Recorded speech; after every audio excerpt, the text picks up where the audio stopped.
तो भाई कुछ ऐसे नमूने जिनका धरती पर आने का सिर्फ एकमात्र मकसद है गान कंट्रोल क्रिंज फैलाना।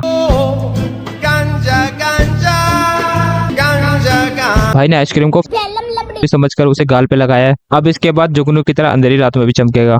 चाटियो मत बस अब इसे। नहीं नहीं नहीं भाई इतना भूखा इस लड़के के हिस्से का खाना भी निपटा देता है और जो थोड़ा बहुत गिर जाता है वो डस्टबिन में जाता है, इसमें नहीं चलते फिरते डस्टबिन में।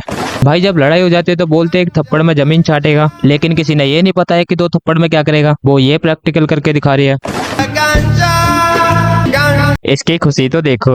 इतना खुश तो आशीष भाई अली अब्राहम को उठाने के बाद नहीं हुए होंगे जितना ये इसे चाटने के बाद हो रही है।